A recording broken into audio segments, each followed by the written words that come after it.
Hi hello అందరు ఎలా ఉన్నారు ఫ్రెండ్స్? బాగున్నారా? నేను కూడా బాగున్నాను. మీరు కూడా బాగుండాలని అయితే నేను మనస్ఫూర్తిగా విఘ్నేశ్వరుని ప్రార్థిస్తున్నాను ఫ్రెండ్స్. ఈరోజైతే మనం చేసుకోబోతున్నాము పుల్లని చేపల పులుసు అండి. చాలా టేస్టీగా రుచిగా చేసుకోవడం ఎలాగో చూపిస్తాను చూడండి. 1 టైం వాష్ చేసుకున్న తర్వాత నేనైతే చేపలని సెకండ్ టైం కూడా వాష్ చేసుకున్నాను ఫ్రెండ్స్. దీనికోసంగానైతే మా ఆయన నైట్ 8 o'clockకి తీసుకొచ్చాడు ఫ్రెండ్స్.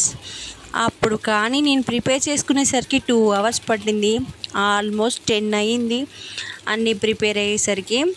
సో నేను సెకండ్ టైం వాష్ చేసుకునే టైంలో లెమన్ అండ్ సాల్ట్ కూడా యాడ్ చేసేసుకొని సెకండ్ వాష్ చేసుకున్నానండి. ఈ టైంలో వాష్ అనేది చాలా నీట్గా అయిపోతుంది. ఎందుకంటే సాల్ట్ అండ్ లెమన్ యాడ్ చేయడం వల్ల పీస్కి ఉన్న జిగురు కానీ కొంచెం నీసు వాసన కానీ వెళ్ళిపోతుంది.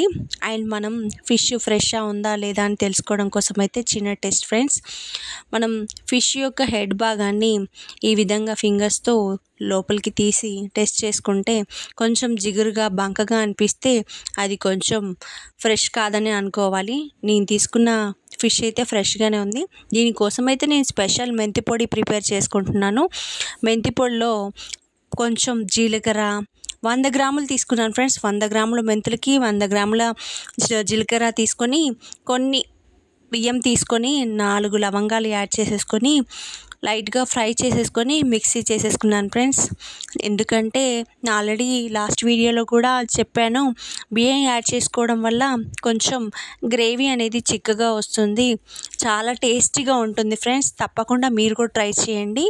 నేనైతే ప్రతిసారి అలాగే మెంతులు పౌడర్ చేసుకునేటప్పుడు రైస్ అండ్ కొంచెం జీలకర్ర కూడా యాడ్ చేసేసుకొని ఫ్రై చేసుకొని మిక్సీ వేసేసుకొని పౌడర్ చేసుకుంటాను ఫ్రెండ్స్. చాలా ఫ్రెష్గా ఉంటుంది.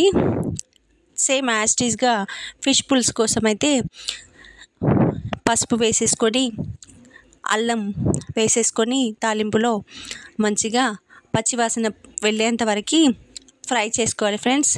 నేనైతే కారము ఉప్పు తాలింపులోనే వేసేసుకుంటున్నాను ఫ్రెండ్స్. ఎందుకంటే నాకు టైం లేదు. కొంచెం పీసెస్కి బిఫోరే యాడ్ చేసేసుకుంటే చాలా బాగుంటుందని తెలుసు, కానీ ఇప్పుడు టైం లేదు కాబట్టి డైరెక్ట్గా ఆయిల్లోనే వేసేసుకుంటున్నాను. సో దీనికోసం 50% ఆఫ్ కారము ఇప్పుడు వేసేసుకున్న తర్వాత మళ్ళీ పీసెస్ని యాడ్ చేసిన తర్వాత మళ్ళీ కారం చూసుకొని యాడ్ చేసుకుంటాను ఫ్రెండ్స్. అప్పుడైతే మనకి ముక్కకి చాలా ఈజీగా కారము ఉప్పు పట్టేస్తుంది. పీస్ కూడా విడిపోకుండా చాలా బాగా వస్తుంది. చూడండి, ఈ ఫిష్ కర్నలు అయితే చూడడానికి నన్ను వండుకొని తినేస్తావా అన్నట్టుగా అనిపించాయి. సో అందుకని ఫస్టే నేను ఫిష్ తలని ఫ్రై చేసేసాను. చూడండి, ఇలా పీసెస్ యాడ్ చేసుకున్న తర్వాత మంచిగా కలిపేసుకోవాలి కారం పట్టేలాగా.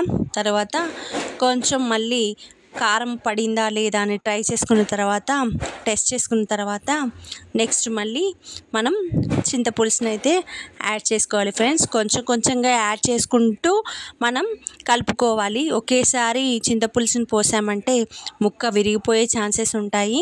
సో కొంచెంగా మళ్ళీ మనం ఎప్పుడు కూడా ఫిష్ కర్రీ వండుకున్నప్పుడు ఇలాంటి నార్మల్ గరిటె కాకుండా ఇలాంటి చెక్క గరిటెతో చేసేసుకున్నామంటే ఫిష్ పీస్ అనేది విరిగిపోకుండా నీట్గా వస్తుంది.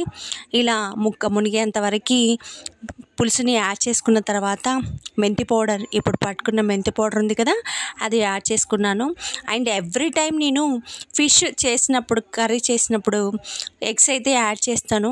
ఎగ్స్ అండ్ ఫిష్ రెండు ఒకటేసారి తినొద్దు, డైజెషన్ అవ్వదు అని చెప్పారు. బట్ నేనైతే ఈరోజు ఫిష్ తినను, ఎగ్ తినను, నెక్స్ట్ డే మార్నింగ్ తింటాను. ఎందుకంటే అప్పుడు ఎగ్ చాలా టేస్టీగా ఉంటుంది. ఈ పుల్లదనేది చాలా పులుపు అనేది ఎగ్ చాలా టేస్టీగా ఉంటుంది ఫ్రెండ్స్. ఎగ్స్ అయితే చాలా టేస్టీగా ఉంటాయి. మీరు కూడా నాలా ట్రై చేయండి, చాలా అంటే చాలా బాగుంటాయి. నెక్స్ట్ మీరు ఈ వీడియో చూసినప్పుడల్లా లైక్ అయితే చేయట్లేదు ఫ్రెండ్స్. లైక్ చేయండి, షేర్ చేయండి, సబ్స్క్రైబ్ చేసుకోవచ్చుగా.